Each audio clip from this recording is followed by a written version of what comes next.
Hello friends, welcome to the study Sudeep YouTube channel. ಇವತ್ತಿನ ವಿಡಿಯೋದಲ್ಲಿ ನಾವು ಸ್ಪರ್ಧಾ ವಿಜೇತ ಮ್ಯಾಗಜಿನ್ನ ಮೇ ತಿಂಗಳ ಮುಂದಿನ ಭಾಗವನ್ನು ನೋಡೋಣ. ನೀವೇನಾದರೂ ನಮ್ಮ ಚಾನಲ್ಗೆ ಹೊಸಬರಾದರೆ ಸಬ್ಸ್ಕ್ರೈಬ್ ಮಾಡಿಕೊಳ್ಳಿ, ಲೈಕ್ ಮಾಡಿ, ಶೇರ್ ಮಾಡಿ. ಅದೇ ರೀತಿಯಾಗಿ ಪಕ್ಕದಲ್ಲಿರುವ ಬೆಲ್ಲೈಕನನ್ನು ಪ್ರೆಸ್ ಮಾಡಿ ನಾವು ಅಪ್ಲೋಡ್ ಮಾಡೋ ವಿಡಿಯೋನು ಬೇಗ ನೋಟಿಫಿಕೇಷನ್ ಮುಖಾಂತರ ನೋಡಿಕೊಳ್ಳಿ ಫ್ರೆಂಡ್ಸ್. ಭಾಳ ಇಂಪಾರ್ಟೆಂಟ್ ಆದ ವಿಷಯವನ್ನು ಹಾಕ್ತೀವಿ. ಆದರೆ ಮೊದಲನೇದಾಗಿ ನೋಡೋದಾದರೆ ಆರೋಗ್ಯ ವಿಮೆಯ ನಿಯಮ ಬದಲಾವಣೆ. ವಿಮಾ ನಿಯಂತ್ರಣ ಮತ್ತು ಅಭಿವೃದ್ಧಿ ಪ್ರಾಧಿಕಾರ ಇತ್ತೀಚೆಗೆ ಏನು ಮಾಡಿದೆ ಅಂದರೆ, ವಿಮಾ ನಿಯಂತ್ರಣ ಮತ್ತು ಅಭಿವೃದ್ಧಿ ಪ್ರಾಧಿಕಾರವು ತನ್ನ ವಿಮಾ ನಿಯಮಾವಳಿಗಳಲ್ಲಿ ಕೆಲವು ಬದಲಾವಣೆಯನ್ನು ತಂದಿದೆ. ಈ ಮೂಲಕ ಅದು ವಿಮಾ ಸೇವೆಗಳು ಇನ್ನಷ್ಟು ಜನರನ್ನು ಒಳಗೊಳ್ಳುವಂತೆ ಮಾಡಿದೆ. ಇತ್ತೀಚೆಗೆ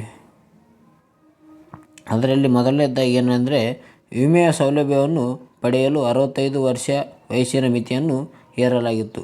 ಹೊಸ ನಿಯಮವು ಈ ಮಿತಿಯನ್ನು ಇನ್ನಷ್ಟು ವಿಸ್ತರಿಸುವ ಕೆಲಸವನ್ನು ಮಾಡುತ್ತಿದೆ. ಅದೇ ರೀತಿಯಾಗಿ ಮೊದಲು ಇದ್ದ ಕಾಯ್ದೆ ವಿಮಾ ರಕ್ಷಣೆ ಪಡೆಯಲು ಇದ್ದ ಕಾಯುವಿಕೆಯು ಅವಧಿಯನ್ನು 48 ತಿಂಗಳ ಬದಲು 36 ತಿಂಗಳಿಗೆ ಏರಿಸಿದೆ. ಇದು ಕೂಡ ಹಲವಾರು ಮಂದಿಗೆ ಅನುಕೂಲವಾಗಲಿದೆ ಎಂದು ವಿಮಾ ಸೌಲಭ್ಯಗಳನ್ನು ಪಡೆದುಕೊಳ್ಳುವ ಸಂದರ್ಭದಲ್ಲಿ ಇರುವ ಆರೋಗ್ಯ ಸಮಸ್ಯೆಗಳಿಗೆ ವಿಮೆಯ ರಕ್ಷಣೆಯನ್ನು ಮೊದಲಿಗಿಂತ ಬೇಗನೆ ಪಡೆಯಲು ಸಾಧ್ಯವಾಗುತ್ತಿದೆ ಎಂದು ಹೇಳಲಾಗಿದೆ. ಅಂದರೆ ಇತ್ತೀಚೆಗೆ ಆರೋಗ್ಯ ವಿಮೆಯು ನಿಯಮ ಬದಲಾವಣೆ ವಿಮಾ ನಿಯಂತ್ರಣ ಮತ್ತು ಅಭಿವೃದ್ಧಿ ಪ್ರಾಧಿಕಾರ ಮಾಡಿದೆ. ಅದು ಏನಪ್ಪ ಅಂದ್ರೆ 65 ವರ್ಷ ಇದ್ದವು ಅದು ಮಿತಿಗೊಳಿಸಿಗೆಸಿಂದ ಇನ್ನು ಹೆಚ್ಚಿಗೆ ಮಾಡಲಾಗಿದೆ. ಅದು ಕಡಿಮೆ ವಿಮೆ ಕಟ್ಟೋದು. ಅದೇ ರೀತಿಯಾಗಿ 48 ತಿಂಗಳಿಂದ 36 ತಿಂಗಳಿಗೆ ಏರಿಸಿದೆ. ಕಡಿಮೆ ಅವಧಿಯಲ್ಲಿ ಅಂದರೆ ವಿಮೆ ಪಾಲಿಸಿ ತುಂಬೋದು. ಅದೇ ರೀತಿಯಾಗಿ ಮುಂದೆ ನೋಡೋದಾದರೆ ಭಾರತೀಯ ವಿಮಾ ನಿಯಂತ್ರಣ ಮತ್ತು ಅಭಿವೃದ್ಧಿ ಪ್ರಾಧಿಕಾರ. ಭಾರತ ಸರ್ಕಾರದ ಹಣ ಸಚಿವಾಲಯದ ಅಧಿಕಾರ ವ್ಯಾಪ್ತಿಯಲ್ಲಿ ಬರುವ ಶಾಸನಬದ್ಧ ಸಂಸ್ಥೆ. ಭಾರತದಲ್ಲಿ ವಿಮೆ ಮತ್ತು ಮರು ವಿಮೆ ಉದ್ಯಮಗಳನ್ನು ನಿಯಂತ್ರಿಸುವ ಮತ್ತು ಪರವಾನಗಿ ನೀಡುವ ಕಾರ್ಯವನ್ನು ಹೊಂದಿದೆ. ಇದು ಭಾರತೀಯ ವಿಮಾ ನಿಯಂತ್ರಣ ಮತ್ತು ಅಭಿವೃದ್ಧಿ ಪ್ರಾಧಿಕಾರ. ಇದು ಸಂಸತ್ತಿನಲ್ಲಿ ಮಾಡಲಾದ 1999ರ ವಿಮಾ ನಿಯಂತ್ರಣ ಮತ್ತು ಅಭಿವೃದ್ಧಿ ಪ್ರಾಧಿಕಾರ ಕಾಯ್ದೆ ಮೂಲಕ ರಚಿಸಲಾಗಿದೆ. ಇದರ ಪ್ರಧಾನ ಕಚೇರಿ ಎಲ್ಲಿದೆ ಅಂದರೆ ತೆಲಂಗಾಣ ರಾಜ್ಯದ ಹೈದರಾಬಾದ್ನಲ್ಲಿದೆ. ವಿಮೆ ಮತ್ತು ಬ್ಯಾಂಕು ಎಂಬುದು ಕೇಂದ್ರ ಪಟ್ಟಿಯ ವಿಷಯವಾಗಿದೆ.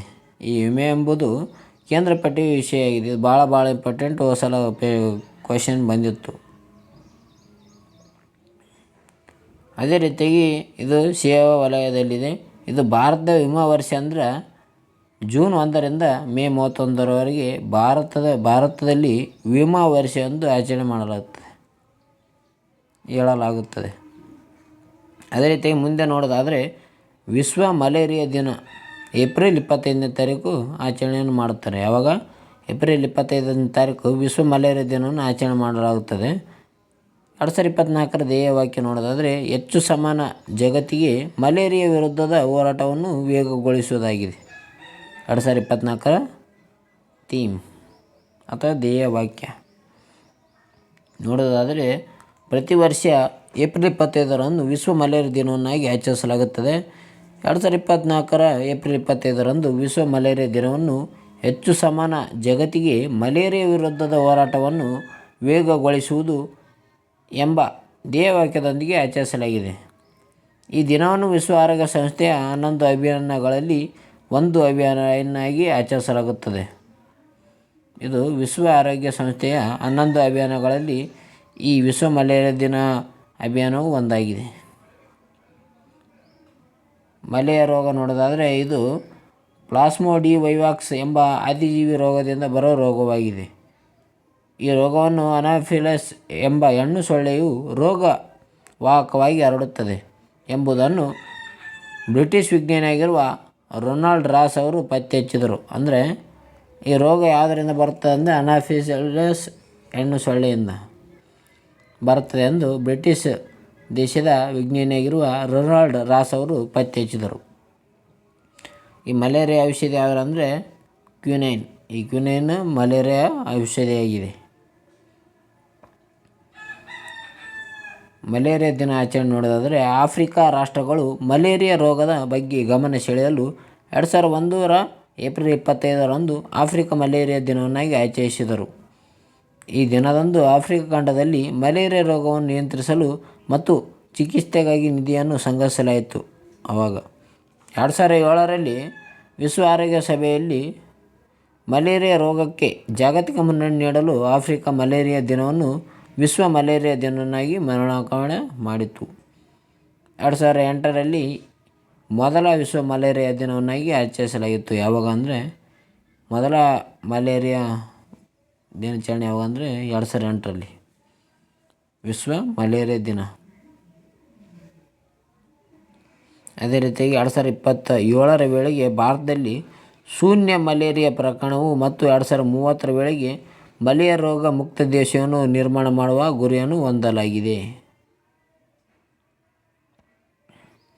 2024ರಲ್ಲಿ ಮಲೇರಿಯಾ ಮುಕ್ತ ಘೋಷಿಸಿದ ದೇಶ ಯಾವುದಂದರೆ ಕಾಬೋ ವರ್ದೆ. ಈ ಕಾಬೋ ವರ್ದೆ ದೇಶ ಏನು ಮಾಡಿದೆ ಅಂದರೆ 2024ರಲ್ಲಿ ಮಲೇರಿಯಾ ಮುಕ್ತ ದೇಶ ಎಂದು ಘೋಷಣೆ ಮಾಡಿಕೊಂಡಿದೆ. ಭಾಳ ಇಂಪಾರ್ಟೆಂಟ್, ನೋಡಿಕೊಳ್ಳಿ ಫ್ರೆಂಡ್. ಅದೇ ರೀತಿ ವಿಶ್ವ ಆರೋಗ್ಯ ದಿನ ಏಪ್ರಿಲ್ 7ನೇ ತಾರೀಕಂದು ಆಚರಣೆ ಮಾಡಲಾಗುತ್ತದೆ. ಇದು ವಿಶ್ವ ಆರೋಗ್ಯ ದಿನವನ್ನು. ಇದರ ಧ್ಯೇಯವಾಕ್ಯ ನೋಡಿದ್ರೆ 2024ರ ಧ್ಯೇಯವಾಕ್ಯ ನನ್ನ ಆರೋಗ್ಯ ನನ್ನ ಹಕ್ಕು. ಧ್ಯೇಯವಾಕ್ಯ ಇದಾಯ್ತು ಥೀಮ್. 1948ರ ಏಪ್ರಿಲ್ 7ರಂದು ವಿಶ್ವಸಂಸ್ಥೆಯ ವಿಶೇಷ ಅಂಗಸಂಸ್ಥೆಯಾದ ವಿಶ್ವ ಆರೋಗ್ಯ ಸಂಸ್ಥೆ ಅಂದರೆ ವರ್ಲ್ಡ್ ಹೆಲ್ತ್ ಆರ್ಗನೈಜೇಷನ್ WHO ಸ್ಥಾಪಿಸಲಾಯಿತು. ಯಾವಾಗ 1948ರದಾಗ ಏಪ್ರಿಲ್ 7ನೇ ತಾರೀಕು ಸ್ಥಾಪನೆ ಮಾಡಿದ ಕಾರಣ ಇದನ್ನು ಸ್ಥಾಪಿಸಲಾಯಿತು. ಈ ಹಿನ್ನೆಲೆಯಲ್ಲಿ ವಿಶ್ವ ಆರೋಗ್ಯ ಸಂಸ್ಥೆಯ ಸಂಸ್ಥಾಪನಾ ದಿನವಾದ ಏಪ್ರಿಲ್ 7ಅನ್ನು ಪ್ರತಿ ವರ್ಷ ವಿಶ್ವ ಆರೋಗ್ಯ ದಿನವನ್ನಾಗಿ ಆಚರಿಸಲಾಗುತ್ತದೆ. ಈ ದಿನದಂದು ಆರೋಗ್ಯದ ಬಗ್ಗೆ ಜಾಗೃತಿಯನ್ನು ಮೂಡಿಸಲಾಗುತ್ತದೆ. ಜೊತೆಗೆ ಅದೇ ರೀತಿಯಾಗಿ ವಿಶ್ವ ಆರೋಗ್ಯ ಶೃಂಗಸಭೆ 2024 ಅಂದರೆ ಅಕ್ಟೋಬರ್ 13ರಿಂದ 15ರವರೆಗೆ ಜರ್ಮನಿಯ ಬರ್ಲಿನ್ನಲ್ಲಿ ವಿಶ್ವ ಆರೋಗ್ಯ ಸಂಸ್ಥೆಯ ಶೃಂಗಸಭೆ ಜರುಗಲಿದೆ. ಈ ಶೃಂಗಸಭೆಯಲ್ಲಿ ಆರೋಗ್ಯಯುತ ಜಗತ್ತಿಗಾಗಿ ನಂಬಿಕೆಯನ್ನು ಬೆಳೆಸುವುದೆಂಬ ವಿಷಯದ ಆಧಾರದ ಮೇಲೆ ಕೇಂದ್ರೀಕರಿಸಲಾಗಿದೆ.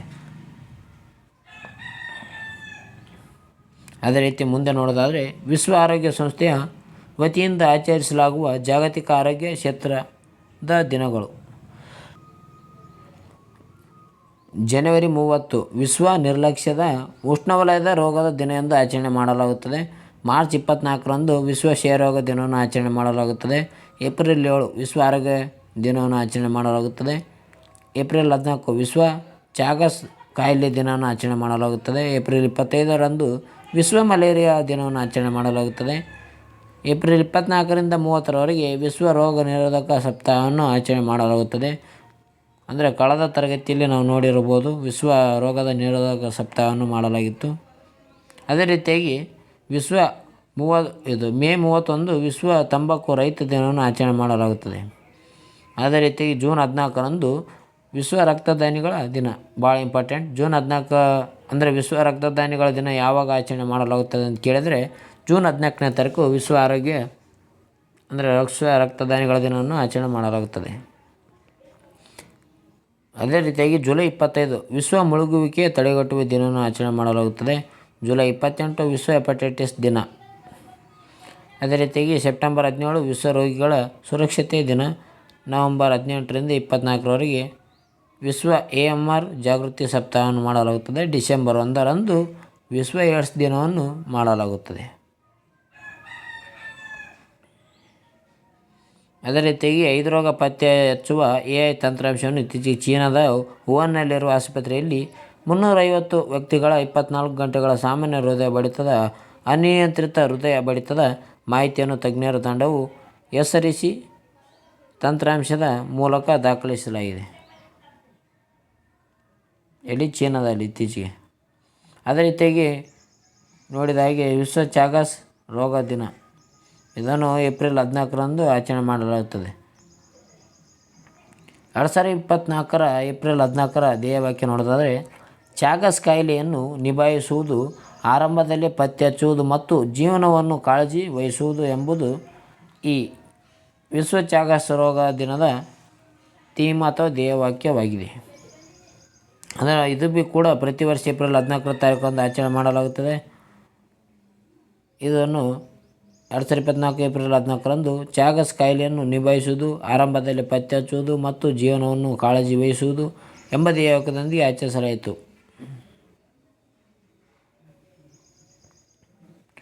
ಅದೇ ರೀತಿಯಾಗಿ ಚಾಗಸ್ ರೋಗದ ಬಗ್ಗೆಯನ್ನು ಕೊಟ್ಟಿದ್ದಾರೆ. ಇದೊಂದು ಅಮೇರಿಕನ್ ಟ್ರೈಪನೋಜೋವಾ ಎಂಬ ಪರಾವಲಂಬಿಯಿಂದ ಚಾಗಸ್ ರೋಗ ಬರುತ್ತದೆ.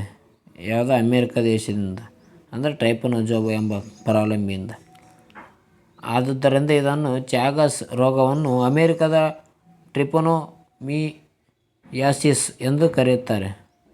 ಇದನ್ನು ಟ್ರಿಪನೋಸೋಮಿಯಾಸಿಸ್ ಎಂದು ಕರೆಯುತ್ತಾರೆ. ಈ ರೋಗದ ಲಕ್ಷಣಗಳೆಂದರೆ ಬೇಗ ಕಾಣಿಸಿಕೊಳ್ಳದ ಕಾರಣ ಇದನ್ನು ಮೂಕ ಮತ್ತು ನಿಶ್ಶಬ್ದ ಕಾಯಿಲೆ ಎಂದು ಕೂಡ ಕರೆಯುತ್ತಾರೆ. ಯಾವುದು ಮೂಕ ಮತ್ತು ನಿಶ್ಶಬ್ದ ಕಾಯಿಲೆ ಯಾವುದಂದರೆ ಅದೇ ಚಾಗಸ್ ಅಥವಾ ಅಮೇರಿಕನ್ ಟ್ರಿಪನೋಸೋಮಿಯಾಸಿಸ್ ಆಗಿದೆ. ಈ ರೋಗವು ಲ್ಯಾಟಿನ್ ಅಮೆರಿಕ ಖಂಡದ ಬಡ ಜನರಲ್ಲಿ ಕಂಡುಬರುತ್ತದೆ. ಎಮಿಪಿಟೆರಾ ಎಂಬ ವರ್ಗದ ಕೀಟದಿಂದ ಇದು ಹರಡುತ್ತದೆ. ಭಾಳ ಇಂಪಾರ್ಟೆಂಟ್, ನೋಡಿಕೊಳ್ಳಿ ಫ್ರೆಂಡ್ಸ್. ಅದೇ ರೀತಿಯಾಗಿ ಮುಂದೆ ನೋಡೋದಾದರೆ, ಸಂವಿಧಾನ ಶಿಲ್ಪಿ ಆಧುನಿಕ ಮನು ಭಾರತ ರತ್ನ ಡಾಕ್ಟರ್ BR ಅಂಬೇಡ್ಕರ್ ಅವರ 134ನೇ ಜನ್ಮ ದಿನಾಚರಣೆಯನ್ನು ನಡೆಸಲಾಗಿದೆ. ಇತ್ತೀಚೆಗೆ ಏಪ್ರಿಲ್ 14ನೇ ತಾರೀಕು 2024 ಏಪ್ರಿಲ್ 14ನೇ ತಾರೀಕು 2024 ಏಪ್ರಿಲ್ 14ರಂದು ಭಾರತದ ಸಂವಿಧಾನ ಶಿಲ್ಪಿ ಡಾಕ್ಟರ್ BR ಅಂಬೇಡ್ಕರ್ ಅವರ 134ನೇ 134 ಈ 134ನೇ ಜಯಂತಿಯನ್ನು ಡಾಕ್ಟರ್ ಅಂಬೇಡ್ಕರ್ ಫೌಂಡೇಶನ್ ಅಂದರೆ DAF ರವರಿಂದ ಸಾಮಾಜಿಕ ನ್ಯಾಯ ಮತ್ತು ಸಬಲೀಕರಣ ಸಚಿವಾಲಯದ ಪರವಾಗಿ ಸಂಸತ್ ಭವನದ ಲಾನ್ನಲ್ಲಿರುವ ಬಾಬಾ ಸಾಹೇಬ್ ಡಾಕ್ಟರ್ BR ಅಂಬೇಡ್ಕರ್ ಅವರ ಪ್ರತಿಮೆ ಬಳಿ ಆಚರಿಸಲಾಗಿದೆ. ಈ ಸಮಾರಂಭದಲ್ಲಿ ಹಲವಾರು ರಾಷ್ಟ್ರಪತಿ ಆಗಿರ್ಬೋದು, ಉಪರಾಷ್ಟ್ರಪತಿ ಆಗಿರ್ಬೋದು, ಪ್ರಧಾನಮಂತ್ರಿ ಆಗಿರ್ಬೋದು, ಲೋಕಸಭೆ ಸ್ಪೀಕರ್ ಸೇರಿದಂತೆ ಅನೇಕ ಗಣ್ಯರು ಡಾಕ್ಟರ್ ಅಂಬೇಡ್ಕರ್ ಅವರ ಪ್ರತಿಮೆಗೆ ಪುಷ್ಪನಮನ ಸಲ್ಲಿಸುವುದರೊಂದಿಗೆ ಆಚರಣೆಯನ್ನು ಆರಂಭಿಸಿದರು. ಇಲ್ಲಿ ಇದು ಸಂಸತ್ತಿನ ಪರಾರಂಭಿ ಲಾನ್ನಲ್ಲಿ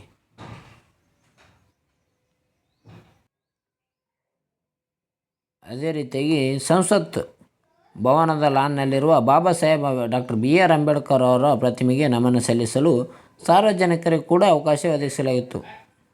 ಡಾಕ್ಟರ್ BR ಅಂಬೇಡ್ಕರ್ ಅವರ ಜಯಂತಿಯನ್ನು ಪ್ರತಿ ವರ್ಷ ಏಪ್ರಿಲ್ 14ರಂದು ಅಂಬೇಡ್ಕರ್ ಫೌಂಡೇಶನ್ ವತಿಯಿಂದ ಸಾಮಾಜಿಕ ನ್ಯಾಯ ಮತ್ತು ಸಬಲೀಕರಣ ಸಚಿವಾಲಯದ ಪರವಾಗಿ ಆಚರಿಸಲಾಗುತ್ತದೆ. ಇದು ಭಾರತ ದಾರ್ಶನಿಕ, ಸಮಾಜ ಸುಧಾರಕ, ನ್ಯಾಯಶಾಸ್ತ್ರಜ್ಞ, ಅರ್ಥಶಾಸ್ತ್ರಜ್ಞ ಮತ್ತು ರಾಜಕಾರಣಿ ಡಾಕ್ಟರ್ BR ಅಂಬೇಡ್ಕರ್ ಅವರ ಭಾರತದ ಸಂವಿಧಾನವನ್ನು ರಚಿಸುವಲ್ಲಿ ಮಹತ್ವದ ಪಾತ್ರವನ್ನು ಇವರು ವಹಿಸಿದ್ದಾರೆ. ಅದೇ ರೀತಿಯಾಗಿ ಇವರಿಗೆ ಮುಂದಿನ ಪೀಳಿಗೆಗೆ ತಿಳಿಸುವ ಉದ್ದೇಶದಿಂದ ಇವರನ್ನು ಜನ್ಮದಿನವನ್ನು ಆಚರಿಸಲಾಗುತ್ತದೆ. ಅದೇ ರೀತಿಯಾಗಿ ಬಾಬಾ ಸಾಹೇಬ್ ಅಂಬೇಡ್ಕರ್ ಅವರ ಪ್ರಯಾಣ, ಜೀವನ, ಇತಿಹಾಸ ಕೃತಿಗಳು ನೋಡೋದಾದರೆ, ಇವರು ಭೀಮ್ರಾವ್ ಅಂಬೇಡ್ಕರ್ ಎಂಬುದು ಇವರ ಹೆಸರಾಗಿರ್ತದೆ. ಇವರು 1891 ಏಪ್ರಿಲ್ 14ರಂದು ಜನಿಸ್ತಾರೆ. ಇವರ ತಂದೆ ಯಾರಂದ್ರೆ ರಾಮ್ಜಿ ಮಾಲೋಜಿ ಸಂಕಲ್ಪ, ತಾಯಿ ಭೀಮ್ಬಾಯಿ ರಾಮ್ಜಿ ಸಂಕಲ್ಪ ಅವರು ಆಗಿದ್ದಾರೆ. ಅವರು 14ನೇ ಮತ್ತು ಕೊನೆಯ ಮಗನಾದ ಮಧ್ಯಪ್ರದೇಶದ ಮಾವೋನಲ್ಲಿ ಜನಿಸ್ತಾರೆ. ಇವರು ಅಲ್ಲಿ ಮಾವೋದಲ್ಲಿ, ಮಧ್ಯಪ್ರದೇಶದಲ್ಲಿ. ತಂದೆ ಸುಬೇದಾರ್ ರಾಮ್ಜಿ ಮಾಲೋಜಿ ಸಂಕಲ್ಪ ಅವರು ಬ್ರಿಟಿಷ್ ಸೇನೆಯಲ್ಲಿ ಸುಬೇದಾರ್ ಆಗಿರ್ತಾರೆ. ಅದೇ ರೀತಿಯಾಗಿ ಡಾಕ್ಟರ್ BR ಅಂಬೇಡ್ಕರ್ ಅವರ ಪದವಿ ಶಿಕ್ಷಣ ಬಗ್ಗೆ ಮಾಹಿತಿಯನ್ನು ಪಾಸ್ ಮಾಡ್ಕೊಂಡು ನೋಡಿಕೊಳ್ಳಿ ಫ್ರೆಂಡ್ಸ್, ಭಾಳ ಇಂಪಾರ್ಟೆಂಟ್ ಆಗುತ್ತೆ. ಅದೇ ರೀತಿಯಾಗಿ ಮುಂದೆ ನೋಡೋದಾದರೆ, ಭಾರತಕ್ಕೆ ರಾಷ್ಟ್ರೀಯ ಲಾಭಾಂಶ, ಐತಿಹಾಸಿಕ ಮತ್ತು ವಿಶ್ಲೇಷಣಾತ್ಮಕ ಅಧ್ಯಯನ ಎಂಬ ಪ್ರೌಢ ಪ್ರಬಂಧ ಬರೆದು PhD ಪದವಿಯನ್ನು ಪಡೆದವರು ಇವರು. ಯಾರು? ಅಂಬೇಡ್ಕರ್ ಅವರು. ಈ ಕೃತಿಯು 8 ವರ್ಷಗಳ ನಂತರ ಬ್ರಿಟಿಷ್ ಭಾರತದಲ್ಲಿ ಪ್ರಾಂತೀಯ ಹಣಕಾಸು ವಿಕಾಸನ ಎಂಬ ಶೀರ್ಷಿಕೆ ಅಡಿಯಲ್ಲಿ ಇದನ್ನು ಪ್ರಕಟಿಸಲಾಗಿದೆ. ಯಾವುದು? ಬ್ರಿಟಿಷ್ ಭಾರತ ಪ್ರಾಂತೀಯ ಹಣಕಾಸು ವಿಕಾಸನ ಎಂಬ ಶೀರ್ಷಿಕೆ ಅಡಿಯಲ್ಲಿ ಪ್ರಕಟಿಸಲಾಗಿದೆ. ಅದೇ ರೀತಿಯಾಗಿ ಭಾರತಕ್ಕೆ ಮರಳಿದ ಬಾಬಾ ಸಾಹೇಬ್ ನೋಡೋದಾದರೆ, ಅತ್ಯುನ್ನತ ಪದವಿಯನ್ನು ಪಡೆದ ನಂತರ ಅವರು ಭಾರತಕ್ಕೆ ಹಿಂತಿರುಗಿದರು. ದೀರ್ಘಾವಧಿಯಲ್ಲಿ ಡಾಕ್ಟರ್ ಬಿ ಆರ್ ಅಂಬೇಡ್ಕರ್ ಅವರನ್ನು ಹಣಕಾಸು ಮಂತ್ರಿಯನ್ನಾಗಿ ಮಾಡುವ ದೃಷ್ಟಿಯಿಂದ ಬರೋಡಾದ ಮಹಾರಾಜರು ಮೊದಲು ಮಿಲಿಟರಿ ಕಾರ್ಯದರ್ಶಿಯಾಗಿ ನೇಮಕ ಮಾಡಲಾಯಿತು ಇವರಿಗೆ. ಅದೇ ರೀತಿಯಾಗಿ ಕೊಲ್ಲಾಪುರದ ಮಹಾರಾಜರ ಧನ ಸಹಾಯದಿಂದ ವಿದೇಶದಲ್ಲಿ ಅಧ್ಯಯನ ಕೂಡ ಇವರು ಮಾಡಿದ್ದಾರೆ. ಕೊಲ್ಲಾಪುರ ಮಹಾರಾಜರಿಂದ ಎಲ್ಲ ನೋಡಿಕೊಳ್ಳಿ ಫ್ರೆಂಡ್ಸ್, ಇದನ್ನು ಪಾಸ್ ಮಾಡಿಕೊಂಡು. ಇವರು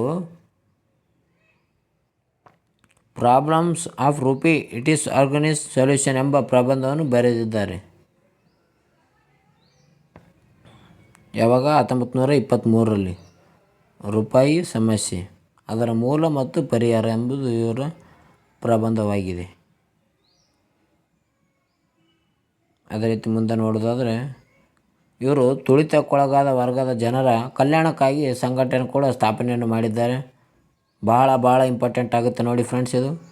1924ರಲ್ಲಿ ಇಂಗ್ಲೆಂಡ್ನಿಂದ ಭಾರತಕ್ಕೆ ಮರಳಿದ ನಂತರ ತುಳಿತಕ್ಕೆ ಒಳಗಾದ ವರ್ಗಗಳ ಕಲ್ಯಾಣಕ್ಕಾಗಿ ಸಂಘವನ್ನು ಸ್ಥಾಪಿಸಿದರು ಇವರು, ಅಂದರೆ ಆರಂಭಿಸಿದರು.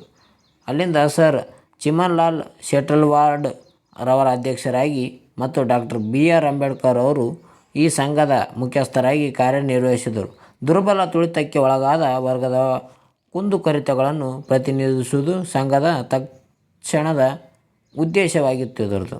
ಇದರ ಉದ್ದೇಶ ಏನಾಯ್ತು ಅಂದರೆ ದುರ್ಬಲ ವರ್ಗದವರಿಗೆ ಏನಾದ್ರು ಕುಂದುಕೊರತೆ ಆದ ಟೈಮ್ದಾಗ ತತ್ಕ್ಷಣ ಅವರಿಗೆ ಸಹಾಯ ಮಾಡೋದು ಇದರ ಉದ್ದೇಶ ಆಗಿರ್ತದೆ. ಅದೇ ರೀತಿಯಾಗಿ ಈ ಸಂಘವು ಈ ವರ್ಗದ ಜನರಿಗೆ ಶಿಕ್ಷಣ ನೀಡುವ ಮತ್ತು ಆರ್ಥಿಕ ಸುಧಾರಣೆ ಮಾಡುವಲ್ಲಿ ದೀರ್ಘಾವಧಿ ಉದ್ದೇಶವನ್ನು ಹೊಂದಿತ್ತು.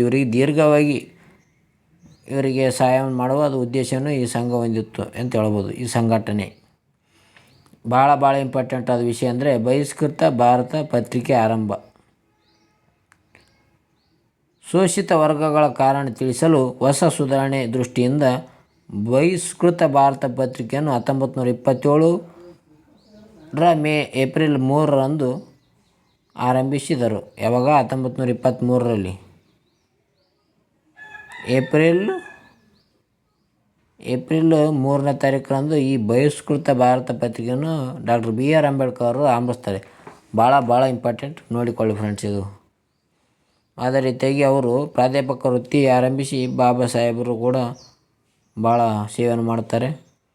ಅದೇ ರೀತಿಯಾಗಿ ಇವರು 3 ದುಂಡು ಮೇಜಿನ ಸಮ್ಮೇಳನದಲ್ಲಿ ಭಾಗವಹಿಸ್ತಾರೆ. ಯಾರು? Doctor B R Ambedkar.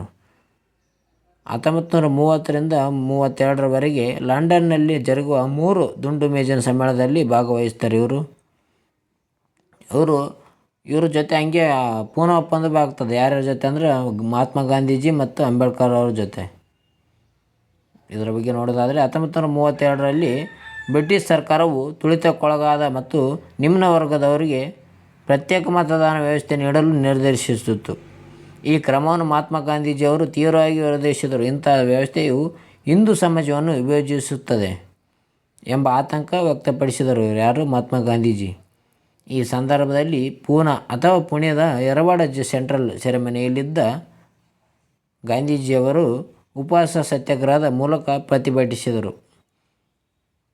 ಇವರ ಉಪವಾಸದ ಹಿನ್ನೆಲೆಯಲ್ಲಿ ಯರವಾಡ ಸೆರೆಮನೆಗೆ ಡಾಕ್ಟರ್ ಬಿ ಆರ್ ಅಂಬೇಡ್ಕರ್ ಮತ್ತು ಅವರ ಬೆಂಬಲಿಗರೊಂದಿಗೆ ಭೇಟಿ ನೀಡಿದ್ದಾರೆ. ಅಲ್ಲಿ ಬಂದಾಗ ಕಾಂಗ್ರೆಸ್ ನಾಯಕರು ಮತ್ತು ಡಾಕ್ಟರ್ ಬಿ ಆರ್ ಅಂಬೇಡ್ಕರ್ ಮತ್ತು ಅವರ ಬೆಂಬಲಿಗರ ನಡುವೆ ಜಂಟಿ ಸಭೆ ನಡೆಯಿತು. ಆ ಸಭೆ ನಡೆದಾಗ 1932 ಸೆಪ್ಟೆಂಬರ್ 24ನೇ ತಾರೀಕು ಆಗಿರ್ತದೆ.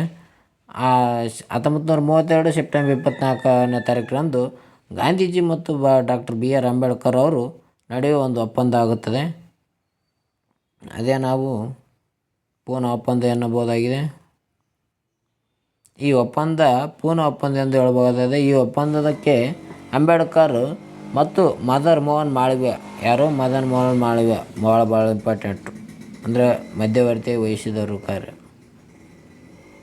ಸಹಿ ಹಾಕಿದರು. ಈ ಒಪ್ಪಂದವು ಸಾಮಾನ್ಯ ಮತದಾರರೊಂದಿಗಿನ ತಾತ್ಕಾಲಿಕ ಶಾಸಕಾಂಗಗಳಲ್ಲಿ ದುರ್ಬಲ ವರ್ಗಗಳಿಗೆ ಮೀಸಲು ಸ್ಥಾನ ನೀಡಿತು. ಭಾಳ ಇಂಪಾರ್ಟೆಂಟ್. ಪೂನಾ ಒಪ್ಪಂದ ಯಾರು ಅಂದರೆ ಅಂಬೇಡ್ಕರ್ ಮತ್ತು ಮಹಾತ್ಮ ಗಾಂಧೀಜಿ. ಇದು 1932 ಸೆಪ್ಟೆಂಬರ್ 24ನೇ ತಾರೀಕರಂದು ನಡೀತು. ಎಲ್ಲಿ ಅಂದರೆ ಮುಂಬೈದ ಯರವಾಡ ಜೈಲಿನಲ್ಲಿ. ಭಾಳ ಇಂಪಾರ್ಟೆಂಟ್ ಐತೆ ನೋಡಿಕೊಳ್ಳಿ ಫ್ರೆಂಡ್ಸ್. ಅದೇ ರೀತಿಯಾಗಿ ಶೋಷಿತ ವರ್ಗಗಳ ಪ್ರಾಂತೀಯ ಸಮ್ಮೇಳನ 1935 ಇದನ್ನು ನಾಸಿಕ್ ಜಿಲ್ಲೆಯಲ್ಲಿ ಯಾಲದಲ್ಲಿ ಆಚರಣೆ ಮಾಡಲಾಗಿದೆ. ಆವಾಗ 1935 ಅಕ್ಟೋಬರ್ 13ರಂದು ದುರ್ಬಲ ವರ್ಗಗಳ ಪ್ರಾಂತೀಯ ಸಮ್ಮೇಳನವನ್ನು ನಾಸಿಕ್ ಜಿಲ್ಲೆಯಲ್ಲಿನ ಯಾಲದಲ್ಲಿ ನಡೆಸಲಾಯಿತು. ಈ ಸಮ್ಮೇಳನದಲ್ಲಿ ನಾನು ಹಿಂದೂ ಧರ್ಮದಲ್ಲಿ ಹುಟ್ಟಿದ್ದೇನೆ, ಆದರೆ ನಾನು ಹಿಂದೂವಾಗಿ ಸಾಯುವುದಿಲ್ಲ ಎಂದು ಡಾಕ್ಟರ್ BR ಅಂಬೇಡ್ಕರ್ ಅವರು ಘೋಷಣೆ ಮಾಡಿದರು. ಅವರು ಸಾವಿರಾರು ಅನುಯಾಯಿಗಳು ಅವರ ನಿರ್ಧಾರಗಳನ್ನು ಬೆಂಬಲಿಸಿದ್ದರು. 1936ರಲ್ಲಿ ಬಾಂಬೆ ಪ್ರೆಸಿಡೆನ್ಸಿಯಲ್ಲಿ ಮಹಾರ್ ಸಮ್ಮೇಳನವನ್ನು ಉದ್ದೇಶಿಸಿ ಮಾತನಾಡಿದರು ಮತ್ತು ಹಿಂದೂ ಧರ್ಮದ ಪರಿತ್ಯಾಗವನ್ನು ಪ್ರತಿಪಾದಿಸಿದ್ದರು ಇವರು. ಅದೇ ರೀತಿಯಾಗಿ ಇವರು ಸ್ವತಂತ್ರ ಕಾರ್ಮಿಕ ಪಕ್ಷ ಸ್ಥಾಪನೆ ಮಾಡಿದರು. 1936 ಆಗಸ್ಟ್ 15ರಂದು ತುಳಿತಕ್ಕೊಳಗಾದ ವರ್ಗದವರಿಗೆ ಹಿತಾಸಕ್ತಿಯನ್ನು ಕಾಪಾಡಲು ಸ್ವತಂತ್ರ ಕಾರ್ಮಿಕ ಪಕ್ಷವನ್ನು ಡಾಕ್ಟರ್ BR ಅಂಬೇಡ್ಕರ್ ಅವರು ಸ್ಥಾಪಿಸಿದರು. ಇದು ಹೆಚ್ಚಾಗಿ ಕಾರ್ಮಿಕರ ಸಂಖ್ಯೆಯನ್ನು ಒಳಗೊಂಡಿತ್ತು. ಅದಕ್ಕೆ ಸ್ವತಂತ್ರ ಕಾರ್ಮಿಕ ಪಕ್ಷ ಎಂದು ಹೇಳಲಾಗಿದೆ. ಯಾವಾಗ ಸ್ಥಾಪನೆ ಆಯಿತು ಅಂತ ಇಂಪಾರ್ಟೆಂಟ್, 1936 ಆಗಸ್ಟ್ 15. ಅದೇ ರೀತಿಯಾಗಿ ಅಸ್ಪೃಶ್ಯತರ ಹೆಸರಿನಲ್ಲಿ ಬದಲಾವಣೆ ಮಸೂದೆ 1938ರಲ್ಲಿ ರಾಷ್ಟ್ರೀಯ ಕಾಂಗ್ರೆಸ್ ಅಸ್ಪೃಶ್ಯತೆ ಹೆಸರಿನ ಬದಲಾವಣೆಯ ಮಸೂದೆಯನ್ನು ಮಂಡಿಸಿತು. ಇದನ್ನು ಡಾಕ್ಟರ್ BR ಅಂಬೇಡ್ಕರ್ ಅವರು ಟೀಕಿಸಿದರು. ಅವರ ದೃಷ್ಟಿಯಲ್ಲಿ ಹೆಸರು ಬದಲಾಯಿಸುವುದು ಸಮಸ್ಯೆಗೆ ಪರಿಹಾರವಲ್ಲ ಎಂಬುದು ಅವರ ಅಭಿಪ್ರಾಯವಾಗಿತ್ತು ಆಗಿದೆ. ಅದೇ ರೀತಿಯಾಗಿ ಡಾಕ್ಟರ್ BR ಅಂಬೇಡ್ಕರ್ ಅವರು ಸಂವಿಧಾನ ರಚನಾ ಸಭೆಗೆ ಬಂಗಾಳದಿಂದ ಆಯ್ಕೆಯಾಗುತ್ತಾರೆ. ಇಂಪಾರ್ಟೆಂಟ್ ನೋಡಿಕೊಳ್ಳಿ ಫ್ರೆಂಡ್ಸ್. ಅದೇ ರೀತಿಯಾಗಿ ಇವರ ಪುಸ್ತಕ ಶೂದ್ರರು ಯಾರು ಎಂಬ ಪುಸ್ತಕವನ್ನು ಇವರು ಪ್ರಕಟಣೆ ಮಾಡುತ್ತಾರೆ. ಈ ಪುಸ್ತಕದಲ್ಲಿ ಶೂದ್ರ ಎಂಬ ವರ್ಣವು ಉಗಮವಾದುದರ ಬಗ್ಗೆ ಚರ್ಚಿಸಿದ್ದಾರೆ. ಡಾಕ್ಟರ್ BR ಅಂಬೇಡ್ಕರ್ ಅವರು ಈ ಪುಸ್ತಕವನ್ನು ಸತ್ಯಶೋಧಕ ಸಮಾಜ ಸುಧಾರಕರ ಸ್ಥಾಪಕರಾಗಿರುವ ಮತ್ತು ಸಮಾಜ ಸುಧಾರಕರಾದ ಜ್ಯೋತಿಬಾ ಫುಲೆ ಅವರ ಅರ್ಪಿಸಿದ್ದಾರೆ ಇದನ್ನು. ಅದೇ ರೀತಿಯಾಗಿ ಭಾರತದ ಗವರ್ನರ್ ಜನರಲ್ ಕಾರ್ಯಕಾರಿ ಮಂಡಳಿಗೆ ಡಾಕ್ಟರ್ BR ಅಂಬೇಡ್ಕರ್ ಅವರು ನೇಮಕವಾಗಿದ್ದರು. ಯಾವಾಗಂದರೆ 1942ರಲ್ಲಿ ಇವರು ಕಾರ್ಮಿಕರ ಸದಸ್ಯರಾಗಿ ನೇಮಕಗೊಂಡಿದ್ದರು. ಅದೇ ರೀತಿಯಾಗಿ ಸ್ವಾತಂತ್ರ್ಯ ನಂತರ ಜವಾಹರ್ಲಾಲ್ ನೆಹರು ಜೊತೆ ಮೊದಲ ಸಂಪುಟದಲ್ಲಿ ಇವರು ಕಾನೂನು ಸಚಿವರಾಗಿ ಕೂಡ ಕಾರ್ಯನಿರ್ವಹಿಸಿದ್ದಾರೆ. ನೆಹರು ಅವರೊಂದಿಗೆ ಭಿನ್ನಾಭಿಪ್ರಾಯ ಸಚಿವ ಸ್ಥಾನಕ್ಕೆ ರಾಜೀನಾಮೆಯನ್ನು ನೀಡಿದರು. ಅಂದರೆ ಡಾಕ್ಟರ್ BR ಅಂಬೇಡ್ಕರ್ ಅವರು ಕಾನೂನು ಮತ್ತು ನ್ಯಾಯ ಸಚಿವರಾಗಿದ್ದಾಗ ಕಾಶ್ಮೀರ ಸಮಸ್ಯೆ, ಭಾರತ ವಿದೇಶಾಂಗ ನೀತಿ ಮತ್ತು ಹಿಂದೂ ಕೋಡ್ ಬಿಲ್ಗಳಿಗೆ ಸಂಬಂಧಿಸಿದಂತೆ ನೆಹರು ಅವರೊಂದಿಗೆ ಭಿನ್ನಾಭಿಪ್ರಾಯ ಉಂಟಾಯಿತು.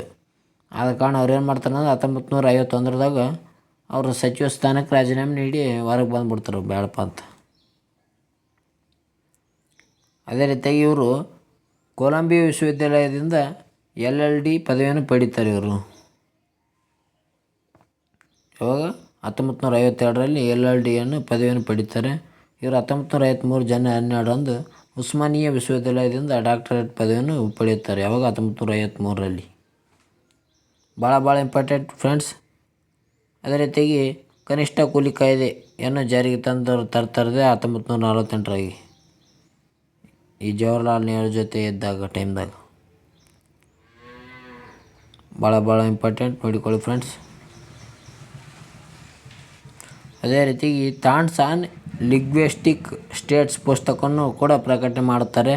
1955ರಲ್ಲಿ ಡಾಕ್ಟರ್ BR ಅಂಬೇಡ್ಕರ್ ಅವರು ಥಾಟ್ಸ್ ಆನ್ ಲಿಂಗ್ವಿಸ್ಟಿಕ್ ಸ್ಟೇಟ್ಸ್ ಎಂಬ ಪುಸ್ತಕವನ್ನು ಪ್ರಕಟಿಸ್ತಾರೆ.